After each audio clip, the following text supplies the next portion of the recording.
దేవునికి మహిమ కలుగును గాక. ఈరోజు దేవుని యొక్క వాక్యము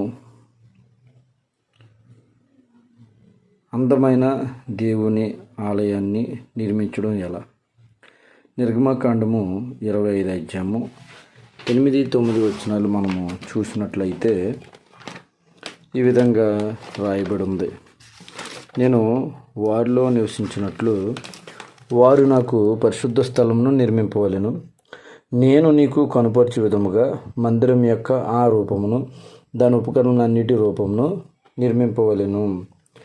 ఈ యొక్క వాక్యాన్ని మనము గమనించినట్లయితే దేవుడు మోషేతో చెబుతూ ఉన్నారు, నేను నీకు కనుపరచు విధముగా మందిరం యొక్క ఆ రూపమును దాని ఉపకరణలన్నిటి రూపమును నిర్మింపవలెను. అంటే దేవుని యొక్క మందిరాన్ని ఏ విధంగా నిర్మించాలనేది దేవుడే స్వయంగా మోషే గారితో చెబుతూ ఉన్నారు. కనుక దేవుని యొక్క దేవాలయాన్ని దేవుడు చెప్పినట్టుగా నిర్మించాలి తప్ప మన సొంతంగా మన ఇష్టానుసారంగా నిర్మించకూడదు. పాత నిబంధనలో మనం చూసినట్లయితే ఈ యొక్క గుడారం అంటే దేవుడు నివసించేటువంటి స్థలము. ఆ విధంగా వారు గుడారం నిర్మించడం జరిగింది. నూతన నిబంధనలో మనం చూసినట్లయితే యేసుక్రీస్తు ప్రభువారే దేవుని యొక్క దేవాలయముగా మనము చూస్తూ ఉన్నాము. ఎందుకంటే యోహాను సువార్తలో మనం చూసినట్లయితే ఈ విధంగా రాయబడి ఉంది, మీరు ఈ మందిరాన్ని పడగొట్టండి, నేను 3 దినాల్లో దాన్ని లేపుతానని చెప్పేసి. కనుక ఇక్కడ మనం చూసినట్లయితే ఈ మందిరం అంటే ఆయన యొక్క శరీరమే దేవుని యొక్క ఆలయము. కనుక ఈ యొక్క కొత్త నిబంధనల ప్రకారం మనం చూస్తే యోహాను సువార్త 2వ అధ్యాయము 21 వచనంలో, అయితే ఆయన తన శరీరమును దేవాలయం గురించి ఈ మాట చెప్పెను. అంటే ఇక్కడ మనం గమనిస్తే ఆయన యొక్క శరీరమే దేవుని యొక్క దేవాలయం, ఆయనలో దేవుడు నివసిస్తూ ఉన్నారు. కనుక మనం గమనించినట్లయితే ఈ యొక్క కొత్త నిబంధనలో మొదటి రాకడలో యేసుక్రీస్తు ప్రభువారిలో తండ్రి అయిన దేవుడు నివసిస్తున్నట్టుగా మనం చూస్తున్నాము. కనుక తరువాత ఆయన మరణించారు, లేఖనముల ప్రకారము తిరిగి లేచారు. ఆయన సజీవమైన మూలరాయిగా ఉన్నారు. కనుక ఆయన యందు విశ్వాసం ఉంచేవారు ఆయన ద్వారా